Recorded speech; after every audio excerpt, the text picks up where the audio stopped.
Hello, everyone. Welcome to this week's episode of Catholic Re.Con, testimonies from reverts, converts, and in some cases from Cradle Catholics, like today's guest, Joannie Watson. Before I get into Joni's background, Joni, thank you for agreeing to be on the program. Thank you for asking me. Yeah, Joni is, you know what, rather than trying to explain everything that she does, I'm going to go to Joni's website. So this is what's cool. She has two sections. By the way, Joni, your website's awesome. Very well done. So there are two sections here that I think that are really interesting. What I do and what I believe. So she says, I'm a Catholic speaker and writer who loves to make scripture, theology, liturgy, and history accessible and applicable. She has degrees from Christendom College and Franciscan University. She has worked for the church in various religious apostolates for almost 15 years. She does blog posts, Bible studies, podcasts, produces videos. And what I found fascinating is she says, I use every means available to help people find holiness within their everyday lives. And then in the what I believe section, she says, saints are made in ordinary time. We are all called to be holy, but this usually doesn't look dramatic or complicated. It looks like being faithful on Monday mornings, loving Jesus and our neighbor, especially the one that drives us crazy, and constantly being open to the surprises of the Holy Spirit. So I started off saying Cradle Catholic. We had a brief discussion about this, Joni, that a lot of times the testimonies that get people's attention involve some dramatic falls. And in your case, I think you tell me what's relevant, but typically when I hear a story, go back to childhood and kind of walk through. But for me, it's fascinating to hear from a Cradle Catholic that doesn't have some dramatic falling away, that there's this nice perseverance that's there. So I don't know if you can speak to that and the grace that's that has accompanied you. Yeah, definitely. I'm glad you read both those things from my website, because I think they really do and kind of summarize, in a way that, like, my story is not a dramatic story, right? It's a very ordinary story. And I'm not probably ever going to write my autobiography because it's not that dramatic, right? It's ordinary. But so often we're looking for the dramatic, we're looking for the extreme, and we miss where God's working in the ordinary. We miss where God's working just in our daily lives. And so one thing so we can go back to my childhood. Actually, my childhood was very formative, and I was really blessed to grow up in a Catholic home with Catholic parents, parents who are still married to each other, parents who are still practicing the faith, siblings who love each other, siblings who are still practicing their faith. So really those early years were very formative because I lived an ordinary Catholic life with ordinary Catholic parents who we went to mass every Sunday. We prayed as a family. It wasn't dramatic. And I think sometimes we think like, oh, to raise good Catholic kids, we have to say all 4 sets of mysteries of the rosary on our knees after dinner. And we have to, celebrate the liturgical year just perfectly. And, we hype ourselves up to, what we did, we went to mass as a family. And, my dad was an active lector and a Eucharistic minister, and my dad had a holy hour every week. And my dad didn't say like, okay, kids, we're going to go celebrate Pentecost, right? We just did normal family things, but we saw my parents living out the faith in a very normal way. My dad going to a weekly holy hour before he went to work spoke much louder than, some like nice scripted, like, okay, now we're gonna have a family curriculum of this and this, like those things are great. But I think sometimes we make it so complicated. We said night prayers every night together as a family, not the rosary, the Our Father, the Hail Mary, the Glory Be, and the Act of Contrition, right? But we did it every night. And, and I think we said grace before meals. We ate as a family. And so my childhood was just what should be a normal Catholic childhood. Sure. Unfortunately, it's not, right? And that's how I grew up, just kind of in this ordinary, seeing the faith lived out in ordinary ways. That's phenomenal. I think I mentioned this to you earlier in the week. So we have some Protestant friends. We used to go to church with them. And one in particular said, I hope that my kids will have a testimony of them saying, I am trying my best to follow Jesus, and they didn't have some horrible experience in order for them to feel like they can talk about their testimony, if that makes sense. So she just said this, like, I just want their witness. Yes, they're going to go through things. There's going to be suffering, period. But I loved what she said, because when she said it to me and to my wife, that was really speaking to my heart, because that's really what I want for my kids. You can't avoid suffering, but you pray that there's not going to be a rock bottom moment for them to recognize their Lord. And for so many of us, it takes that type of moment. So yeah. And when we were talking earlier about that, you know, for a long time I thought I didn't have a testimony, right? And I had some friends that were applying for a missionary program, and as part of the missionary program, like during your application, you had to tell your testimony. And a lot of us were Cradle Catholics, and we had gone to Catholic college, and you know, and we were like, we don't have testimonies, like, you know, because we never stopped going to mass, we never stopped loving the church. But realizing that, first of all, and we joked about this earlier this week, but we shouldn't want our kids, like you said, like we should want kind of the constant faithfulness.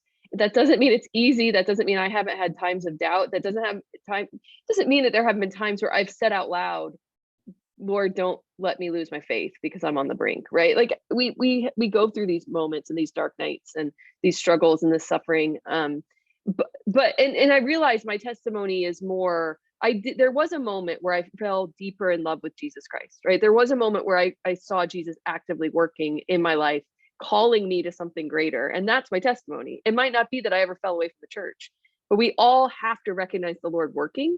So I think if sometimes we can give people this idea that actually testimony is just the Lord daily working in your life, that if you have to begin recognizing that, because he is working every single day. And what are you doing with what he's doing? Yeah, totally agree. So how old were you when you had that experience? So I was 22 and 21, 22. It was 2005. And I was studying in Rome with my undergrad degree. We had a Rome semester, and it just worked out that the semester I studied in Rome was the spring semester of 2005. And for people who know their church history, that was the semester really that John Paul II took a turn for the worst and ended up passing away. And so the day we flew over for our semester was the day he went to the hospital. He ended up coming back home, but he was admitted to the hospital, and we were like, okay, what's happening? You know, we had been sick for so long, but we realized, wow, we could be in Rome during something pivotal, right? And so that whole semester, we barely got to see him, but when we did get to see him, he was suffering. So I saw him at his last public appearance. I was there the last Easter. He came to his window, the Good Friday, when he was suffering so much. These like pivotal moments at the end. And then I was actually in Paris the night he died. And I was actually in front of the Blessed Sacrament at Sacre Coeur on top of Montmartre in France. There's a huge, beautiful basilica with Eucharistic adoration. And we knew he was dying. We knew he was on his last. I mean, even as a doctor's daughter, like I was seeing the reports, and I'm like, he's not going to last the weekend. Like, there's no way, right? His kidneys were failing, and so there was this urge to get up to Sacre Coeur for their their night mass. They have mass there for the businessmen of Paris at 10 o'clock at night, which is just beautiful. That's their daily mass. 10 That's o'clock. amazing. And there was this urge to get up there for night prayer, and to such an extent that I was running up the steps. If everybody's ever been there, you run up all these steps, and I was like, I collapsed into the church. I looked at my watch. We were late. Night prayer was supposed to start at 9:30. Mass was supposed to start at 10. So I collapsed into the doors. I'm sweaty. I just knew I needed to get there, and I walked in those doors at 9:35, and I didn't know that he died 9:37. And so we had a holy hour. We had mass in front of, the mass actually for Divine Mercy Sunday, which he instituted. That was the vigil mass for Divine Mercy Sunday. So we were there. We flew. So then that night we ran back to our hotel because nobody knew, right? We didn't have social media. Yeah. So here we all are at mass praying for him, but nobody knows he's died because we don't have what we have today. None of us have cell phones. So we went back to the hotel, and I remember standing in the hotel lobby and watching BBC and seeing that he had passed away. So we flew out the next morning to go back to Rome. And so I was there for his funeral. I was there for the time between his funeral and the conclave, where there's 9 days of mourning for the Pope, and they have masses every day for his soul. And Rome feels very, very empty. And it was a difficult time for me because he was the only Pope I had ever known.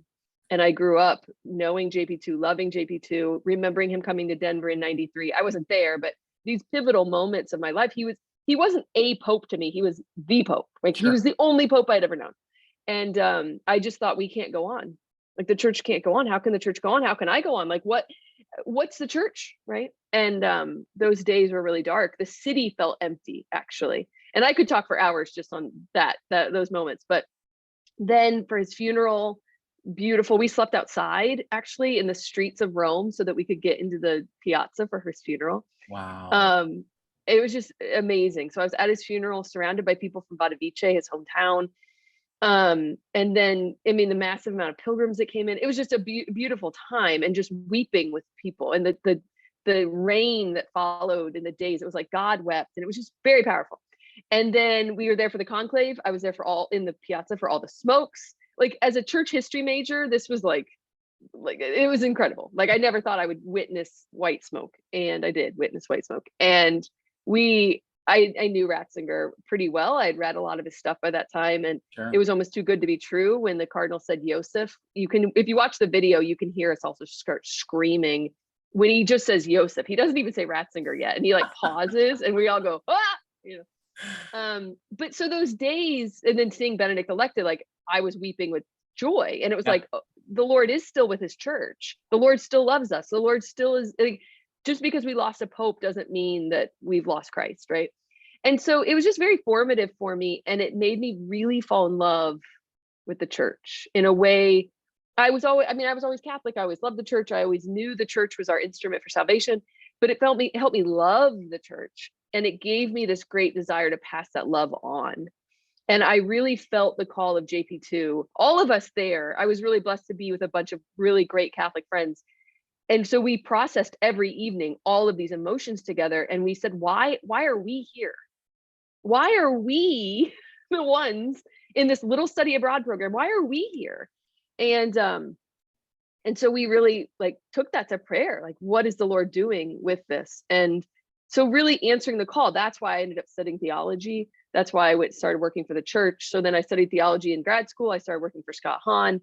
I started just falling more and more in love with the church and wanting to pass that on, because realizing all of that was given to me, not for me, but for others, and just realizing that. So that was really a pivotal. It wasn't a conversion. It wasn't a reconversion, but it was a falling deeper in love with Jesus and really hearing that call that I needed to serve him in a particular way. That is good. That is a very unique story in many respects. But there are cradle Catholics that will talk about, like you just said, kind of a reconversion. But I don't remember anyone saying, okay, I'm here and let's just go deeper. And there's something that is so pivotal in those moments. Yeah. Because that's what we're all called to do every day, right? We never just stay, right? We're always, and there always be times where our prayer life is better than some day, we all go through these moments of like really deep prayer and then like completely falling off the wagon, right? Yeah. And that's why I think that's partly also why pilgrimage has really become important to me, and taking people to Rome where I had these moments, but going on pilgrimage because our life is a pilgrimage. I actually gave a talk about life as a pilgrimage. And that's what we are all supposed to, like, it's not always a U-turn and walking back the other way and reconverting, right? Sometimes it's just like walking deeper and, a steeper hill or a valley or, and so our life, we always have to be walking forward. There's lots of great pilgrimage imagery for our life, but sometimes we have to make a U-turn. But a lot of times it's just figuring out how to keep going forward. Well, yeah. And I think of St. John of the Cross and the 3 spiritual conversions. There's so many that go through the purgative process. Yes. And then they can, obviously, as he describes, become tepid, where they just kind of stay there. And then there are those that realize every day your responsibility grows as sanctification kind of shifts in you. And then you aspire, to the contemplative life and the illuminative life and things like that. But I think that so many get kind of caught in that tepid, which I'd also say kind of lukewarm period, where you've put off the ways of the world, the mortal sin, and then you're just in this cycle. And the call is to humbly, daily, as you say, submit completely to the Lord. And it's every single day. So when you were in your 20s, you had this phenomenal experience. So Pope Benedict is now in office. Yeah. How did you continue down that path? So you're doing all this evangelization work. What was that period like from 05 to 13? I was just like, I was on fire. I had already read a lot of Ratzinger's work, and then just reading his work as Pope Benedict, I was in love. It was a great challenge to me, because not everyone, I mean, in some ways he's easier to read than JP2 because he's very systematic. Yes. But he's a deep theological thinker. And so he's not everything's super accessible to the average Catholic. And so I found myself after I graduated from Steubenville, I actually got to do a directed study with Scott Hahn on the biblical theology of Pope Benedict. Nice. It was amazing. It was just me and Dr. Hahn, and it was incredible. And so I was devouring all his stuff as Holy Father too, Jesus of Nazareth. And then I come to Nashville to teach, and I'm teaching catechists. I'm teaching teachers as my full-time job. And it was really a challenge, and a fun challenge, to get to give them the work of Benedict when they kind of wrote him off as being hard to understand. But if you read his encyclicals and you read his homilies, especially, I highly recommend his homilies as pontiff. They are so accessible. I mean, they're not, see spot run. I mean, you have to think when you read them, but they're beautiful because the homilies are written for us, And so I always tell people, don't start with Introduction to Christianity, because it's not Introduction to Christianity. Like, don't pick up that and think you're going to snuggle up before bedtime and read Ratzinger, right? But read his homilies. They're beautiful. Read Deus Caritas Est, his first encyclical. So it was a great time because I got to share this love. I was kind of known as the Benedict fanatic during that time. I got to share this love that I had gotten really of him as a person in a way, because I saw him elected as Pope, and then kind of delve in and get to share his writings. And so I was on cloud nine, because I was sharing the faith, sharing Benedict, teaching. It was great. It was great. I mean, again, not to say it was all wine and roses. There were really difficult times. Yeah. But I think it was a really great time for me to continue to fall in love more with the church. Excellent. And then transitioning into the time of Pope Francis, and you're doing all this evangelical work. I'm trying to figure out where you are now and what you teach, when you are invited to various parishes and you're speaking, what are the themes, and where did those themes develop? Have they been in your brain for few decades now and you're just seeing them come to fruition, or is this just ongoing? You keep coming up with different themes to talk about, because speaking to parishes and being on fire for the faith is so important. I mean, that goes without saying, but when I see you speak, that is like many others, when you communicate these various themes that are often difficult to understand, you bring them into lay terms and you're passionate about it. I think it's a phenomenal gift to the church. So if you can speak to that. Thank you. Yeah. There's definitely been a process and a journey. I never stopped reading. I never stopped reading scripture, and I never stopped reading new, what Francis writes, what Benedict writes, because I think I have gone in, I mean, every Holy Father has something new to contribute. And Francis presents the faith in a different way than Benedict. And so to read Francis and to kind of, okay, what do I think about this? What do I think about this? And develop your own thought. So in a way, what I'm doing now has been the kind of culmination of lots of prayer and lots of reading, not just regurgitating, okay, this is what Deus Caritas Est says by Benedict, but how can we take what God is love, what's in that encyclical, which is a beautiful encyclical, and then also take, Francis's encyclicals, Francis's writings, his writings on evangelization, and bring them all together. Like, that's the symphony of faith, right? How do we bring what a saint said in the 12th century to what Francis is saying now? Continuity. And so I never stopped reading. I never stopped praying about these things. And it's been really beautiful. Like, sometimes I look back at what I used to talk about and be like, man, I'm glad I've grown up and matured, right? Like, because you mature in your own thought, right? And you're like, oh, I'm embarrassed that I I used to say know. Like, that, or I thought that was amazing 2 years ago. Now it looks like garbage. Yeah. yeah. Or like, like you're like, oh, I was kind of rigid back then in ways that I probably shouldn't have been, because I just wasn't mature enough to have kind of this nuance. I guess that's a good word. I feel like my teaching has gotten to be well nuanced as you read and pray more. I think spiritual reading is so important because we can get in our own heads about what we think and what we believe. And are you checking that with the writings of the saints, right? Are you checking that with the writings of the magisterium? And so that's why, like, never stop reading, never stop praying, because you can get really in your own head about, like, well, this is the way it's supposed to be. Well, as a speaker going in doing parish missions, I have a lot of responsibility that if I'm talking to people and telling them things, they need to be right? They need to be wise. They need to be nuanced. They need to be helpful. They need to be nuanced for sure. You're Yeah. absolutely right. If you take anything in isolation, then your thinking clearly becomes black and white, and that's dangerous because then it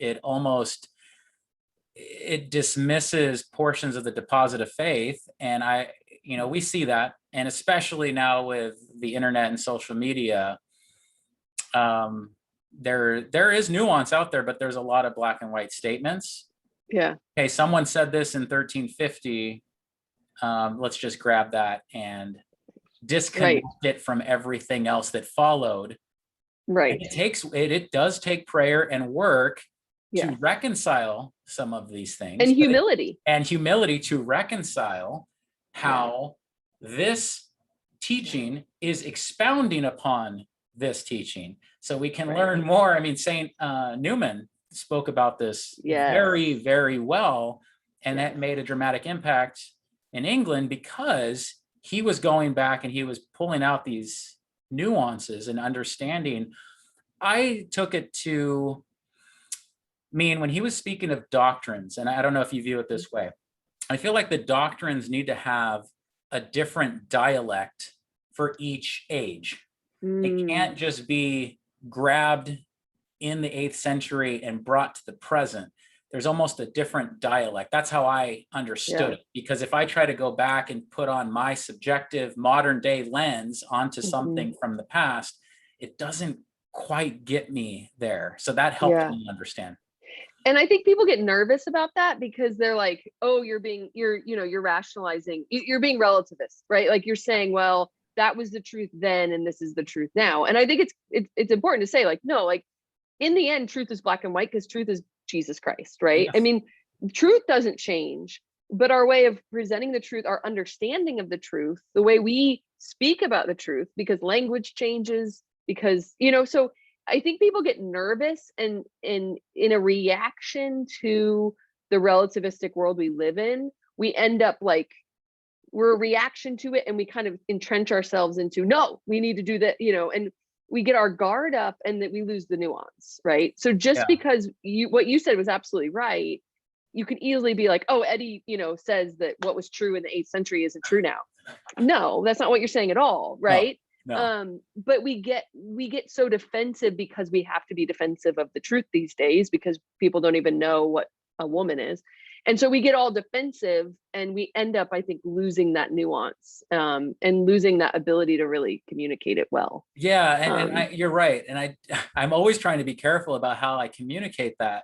But when in doubt, for instance, what I said about St. Henry Newman, the way he explained it was very strong, so that you can, if you use the word, it's changing dialect. It's not to say that somehow, like you said, it's a relativistic situation. Morals are no longer apply. That is completely false. Yeah, but it's just development. It's development, and it is just like councils. It's for a specific age. It's for specific people. How things are implemented, that's a different issue. You know what I mean? How councils are implemented, or how we think things should be. There's a lot to this, but I will go back to what you said, where it's not complicated. You kind of present that on your website, the ordinary. We, in general, get our eyes off of ourselves in that, like, our holiness and the call for us to be witnesses, and we start looking at everyone else. And that's when I think it can get very complicated, because you can always find obviously the logs in your neighbor's eyes. And I think that by doing so, the Catholic Church becomes overwhelming for some people, because they're looking at everyone else. And I think the great saints, time and time again, had, like Saint Teresa of Avila, had this reform-minded approach that was set first and foremost on the interior life of oneself, not what are these other people doing. And you know, we can't forget that our witness is what can help these people, not our judgment of what they are doing. So anyway, that's a tangent, but no, Ronald Knox has a really good, Ronald Knox was a convert around after Newman, but a British convert. And he had a great quote, and I'm not going to be able to quote it word for word, but he basically said, like, if you want people to see the holiness of the church, I give a talk about loving the church when it hurts us, when it's unlovable, when it's difficult to love the church. And he said, if we want people to see the holiness of the church, we have to start by helping them see the holiness of us. Like, we start with the holiness of us, because we're the church, right? And so he says it much better because he's British. But basically, start here, right? yeah, It's really easy to be like, oh, the church is, you know, this is wrong and this is wrong and the world is wrong, blah, blah. Okay, why don't you start here, right? And if we work with our interior renewal, our interior conversion, that's where we're going to make things holy, right? I can do it here with the Lord. I can't do it out there. Right? That's great. That's great. So the talk that you give related to that is, can you expound upon that? Like, when you give that talk, who you're addressing just parishioners? Who else? Do you ever address clergy? Is it all lay? So most of the time, so like that talk, I call it Loving the Unlovable Church. And I've given it for a virtual conference. I've given it for a couple parishes. It also is part of, I have either a day or a weekend retreat for parish and diocesan staff. And it's a mix and match. There's like 5 talks that the people can mix and match depending on their audience. And I use it in that retreat as well. One thing I want to start doing more of are parish and diocesan staff retreats, because I think many bishops and priests and leaders don't realize how hurt their people are, how burned out their people are, how much their staff are struggling. And they need to bring an outside person in usually to help with that. I'm no expert, I'm not a psychologist, but I worked for the church for many years. And I think but that experience combined with theology is an important way to help people begin to heal. And so that retreat is, it has that talk as a possibility. It has teaching them Lectio Divina, talking about the prayer life, talking about the fact that, you know, as someone working in the church, we talk a lot about Jesus. And sometimes we get confused and think we're talking to Jesus. Like we get our prayer life mixed up, right? So we think, oh, I pray all the time, I'm always talking about Jesus. Oh, you're talking about Jesus. When was the last time you talked to him?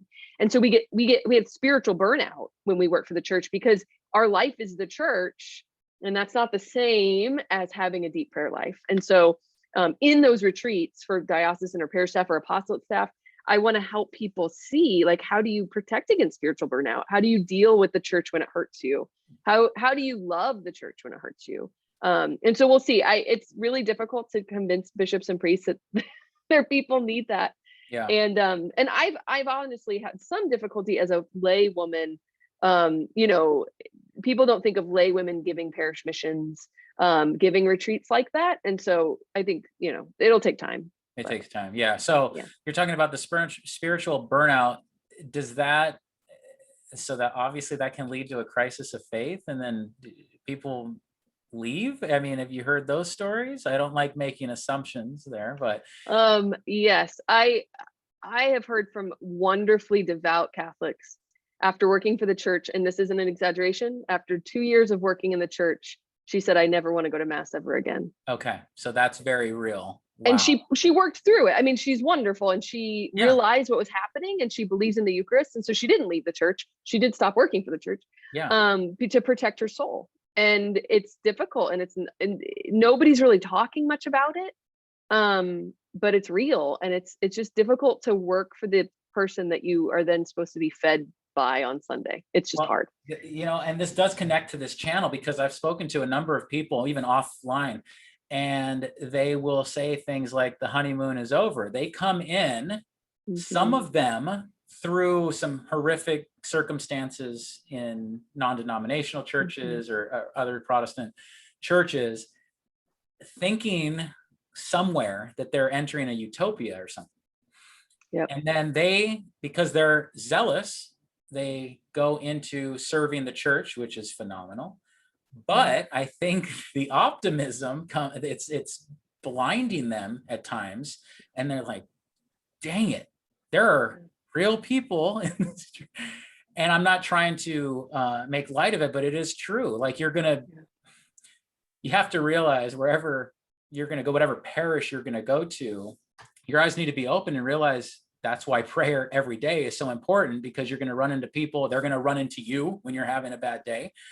Yeah. We're all going to run into each other, and it can cause a crisis of faith. So I've heard it from that viewpoint, and you're saying, I can totally see that. Yeah. I can, you know, it's just, you think, and even just converting to Catholicism and thinking, okay, now I'm in the church, life should be better, right? Like, life should be easier. I'm obeying the Lord, right? I know people who are like, I'm working for the church should treat me better than the secular world, right? I would think so. We should hold them to a higher standard, but sin is present everywhere, right? And the Lord said the kingdom of heaven is like a net of fish, full of fish and trash, right? And it's not up to us to sort the fish from the trash. The angels will do it at the end of the world. I would love some days to sort the fish from the trash, but the kingdom of heaven is a field of wheat and weeds, and you don't sort them out beforehand, right? The Lord sorts them out later. But we want to belong to a holy church, and we say the church is holy, but what does that mean? Well, I'm a member of it, and so it can only be so holy. Yeah. Well, I know what you're saying, and bringing light to that. That's excellent, because I feel I don't even know these people, but I can get into their shoes for a moment and realize, what am I trying to say? There are a lot of people that I've spoken to as well offline that say, I left the church because, and they'll name one person. Yeah. Or they'll name two people. Yep. Or this priest did not respond when I called. Yeah. Those types of moments 25 years ago. 35 years ago. And that makes me like tear up, because of, my wife and I went through a process for me to return and for her to come into the church. And you just want to like grab them and say, that was one instance. And so it just happens time and time again. That person represents the entire church, not just the parish, not just the parish. Right. For some people, it represents the parish, but for others, that person was supposed to be, whether it's punctual, something as simple as that. Right. They're supposed to be a support for me. This person stared at me when my kid was screaming. Now, it's tough. I think two things for that. Number one, I think we have to do better at just listening to people. Yes. And like being there. And there was a woman who didn't get an annulment, which is really difficult, right? And so she's leaving the church because she didn't get her annulment, and you just like, maybe she just needs someone to listen to her, right? Like maybe she just needs someone to say, I'm sorry. And I don't think as a church we're very good at just saying, I'm sorry that happened to you, and I'm here to listen to you. Not like, oh, I'll fix it, or, oh, you're a terrible person for thinking, right? But just listening. But the other thing is, I think when you're saying that, I think it's a good reminder to us that we could be the reason that someone finds Jesus or someone leaves Jesus. Like we are the church. And so we can be a good example. I wrote a blog post about this about a year ago. We could be a really good example for someone, or we could be the reason, right? Like, and I thought especially when I used to work for the diocese, that weighed really heavily on me, that I am the church. When I go out and even now, when I go out and give talks, right? Yeah. I am the church to people. What does that mean? am I presenting her teachings faithfully? Am I loving people? Am I listening to people? Because I am the church, and we all are to some extent, right? And so are we the reason people are finding Jesus, or are we the reason people are leaving Jesus? And as Catholics, we have to represent the church well. Very good. Yeah. About a month ago, I interviewed Katie Warner. And so she works for Catholics Come Home, and she started talking about that she would just answer these phone calls and someone would vent and she would listen and they would say, I've never been able to share that, or I forget all the details, but it was healing for both sides. And they would often, because they were able to express that and have her listen and say, oh, on behalf of the lay faithful, I guess, whoever I can represent, on behalf of them, I'm saying, sorry, that is not, that was not acceptable. That was horrible. And we would expect the same outside of the church. If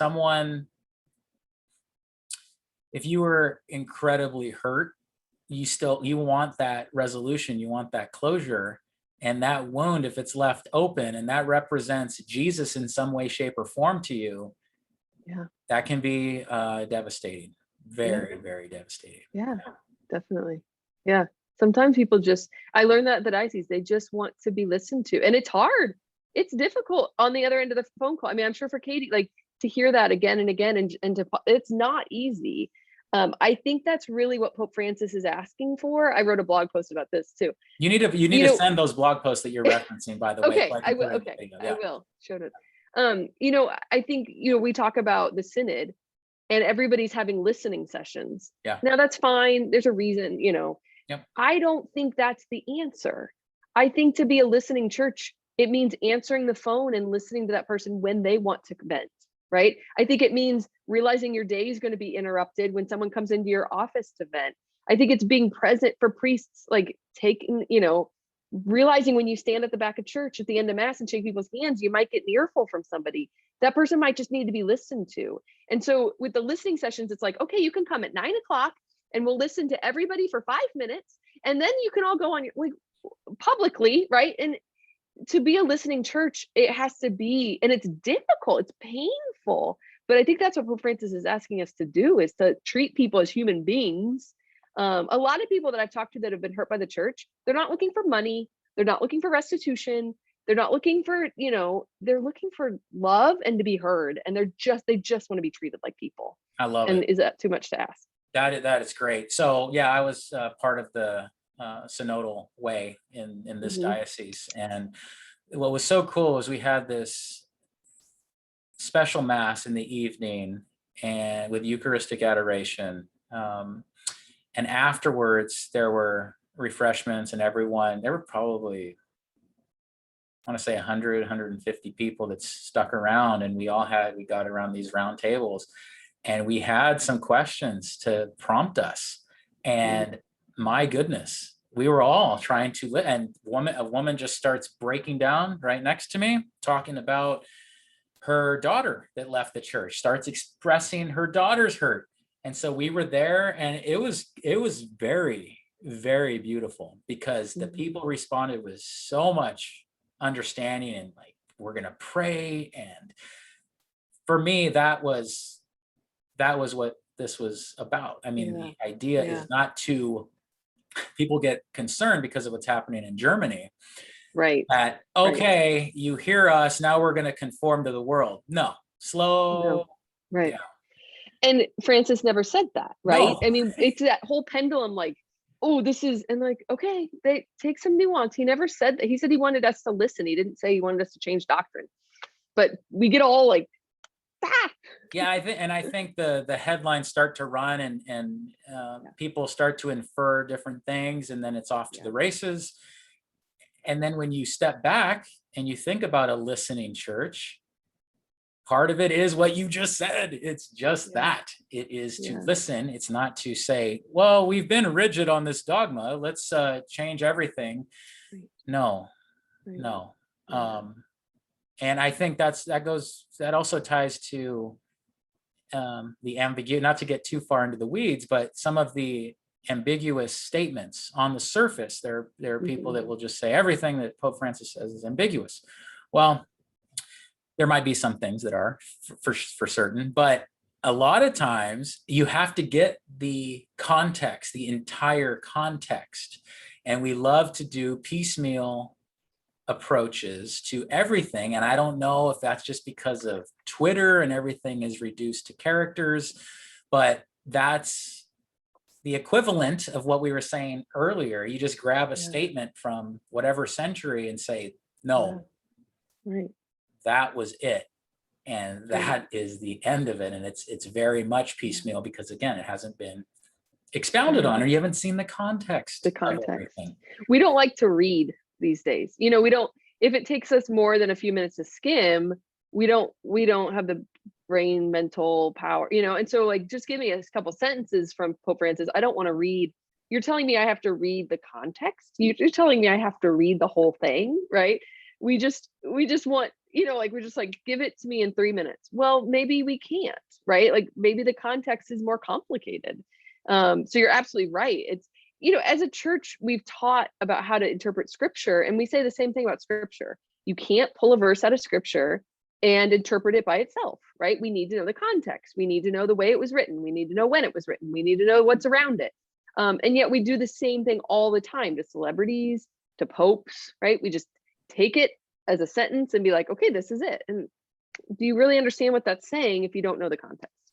Yeah, and if we put ourselves in some of their shoes, we say things all the time. If you just grab snippets of what is said, or worse, if you like take out portions and then bring everything together, we would all sound like absolute lunatics. And I wrote, especially if we're talking off the cuff. And that's what it's so funny with Pope Francis, that people like act like everything he says at all times is infallible, which has never been the church's teaching on fallibility.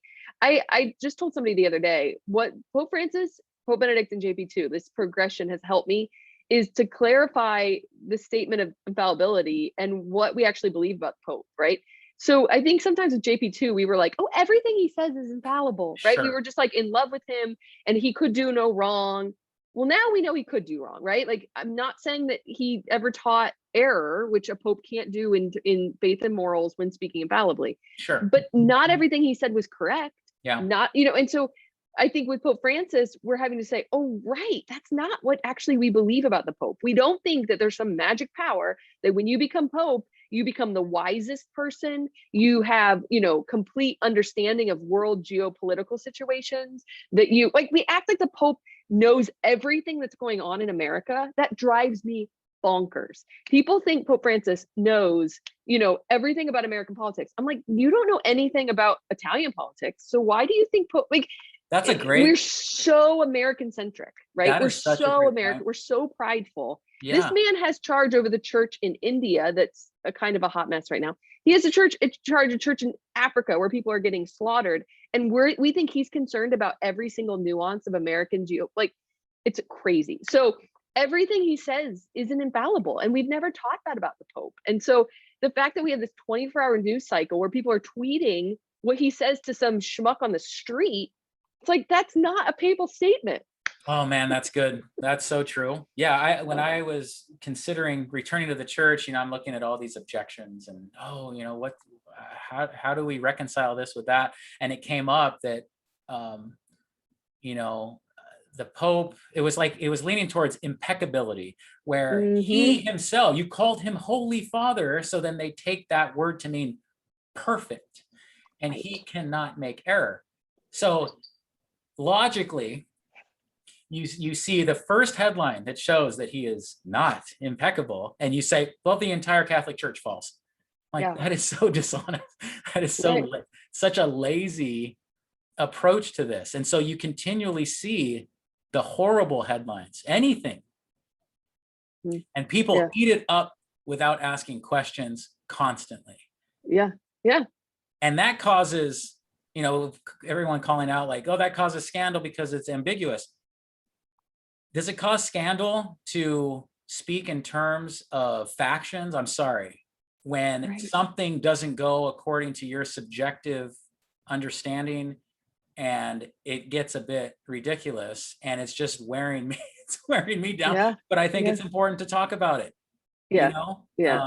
Again, it's a lack of nuance, right? It's Yeah. like, we just want everything to, whatever he says to be, whenever people get upset about like, can the Pope do something, can he do something wrong? Can he, sin? Can he fail? Like, well, you look at the first one, right? I mean, we never taught that the Pope can't sin. I mean, Paul calls Peter out for doing some, for his treatment of the Jews and Gentiles. Our first Pope literally denied Christ. I mean, granted, we can say like that wasn't, but 11 of the 12 bishops left the Lord at his darkest moment. Why do we think the hierarchy of the church today is going to be any different? Exactly. And that's where, when you said about faith and morals and continuity and everything else we talk about, people that watch the program, that's what I'm just trying to get across, whether they're Protestant or Catholic, and they love listening to testimonies. Make sure that we have a lot of consideration related to the history of the church, and stop throwing out these proof texts and jumping to conclusions based on a headline. Like you said, never in history has a Pope had everything recorded. And I wrote a paper recently about Martin Luther, and I was saying, to be fair to him, because there's this book, Table Talk, he had followers everywhere with him. So he said some ridiculous stuff that he knows he wanted to say, but there were a lot of things that he said that he didn't want to say, but it's all recorded because these guys were constantly following him around. So I was trying to set the stage and say, to be fair, as Catholics, we shouldn't just grab the most ridiculous comment that Luther ever made and just start plastering it everywhere. That's not fair. So that needs to be nuanced as well. The Catholic Church needs to be nuanced, and things surrounding the Reformation need to be nuanced as well. That's a great point. Yeah. That's a great point. Wow. Anyway. I know we went off on some tangents. Is there? I'm like, are we still talking about my testament? No, I'm just kidding. It relates. I mean, it does. We retrace our steps a little bit. Is there anything else you want to talk about related to the Cradle Catholics? Those that are, there are a lot of people that are facing everything we just talked about and consider leaving the church. Can you address those people? Yeah. Whenever I talk to people, whenever I give my talk, Loving the Unlovable Church, I always have people come up afterwards and hear their stories. And I always listen, and I always say, I'm sorry. Like you said, like I can only say I'm sorry on behalf of me. But in a way I represent the church. But I always encourage people to not leave the ship. Even if you feel like you're clinging to the ship of Peter, like you're clinging to driftwood, even if it feels desperate, the Lord sees that you're trying. Even if you don't feel the zeal you once felt for the church, don't give up. It's not about the feelings, it's about the gift of faith. And so ask the Lord to increase your gift of faith. Ask the Lord to increase your zeal. Be honest with the Lord. I think sometimes we're afraid to be honest in prayer. Like we want our prayer to be all beautiful and perfect and flowery, and we don't want to show the Lord our true colors. And like I said, I have a very distinct moment and in my life where I said out loud, Lord, don't let me lose my faith. That's all I could say, because I knew I knew there was always a temptation. I knew there was always a chance. And the Lord hears those prayers. And so even if that's all you can pray, don't give up praying. Don't give up, even if you don't feel it, right? Just be honest with the Lord and say, I'm really struggling going to mass. I'm really struggling with this person. I'm really struggling. Just be honest with them. And so if you are a Catholic who's struggling, staying faithful, who maybe feels like they're in kind of a dumpy part of their prayer life, sometimes the best prayers, I think sometimes he loves those prayers even more. The honest, faithful, this is really hard for me prayers. But I would love people to know that prayer is really just an honest conversation with God. Very good. Anything else you want to add about what you do for, contact? I mean, I'll post your website. I think it's great what you're doing. Keep it up. It's amazing. But yeah, send anything to me that you want to have included so people can find some of those blog posts that are very important, and information about speaking, because you travel all over America. All over. Yeah. Yeah. Okay. So, so parish missions, a lot of women's retreats, parish missions, like I said, staff retreats. I'm actually about to launch an online community for scripture study, where we will be doing Bible studies, we'll be doing Lectio Divina together, and it's an online membership community. There's a part that's free and then a part that's a membership community. So I'll give you that information as well. Okay. But I think it's very important for Catholics to study scripture together, but to just try to love Jesus together as a body of Christ, like just as a community, and be there for each other during this time. Very good. Thank you so much, Joni. What a Thank you, pleasure. Eddie. Pleasure. It's great. Everyone, please like, subscribe, comment, and until next time, take care and God bless. Bye.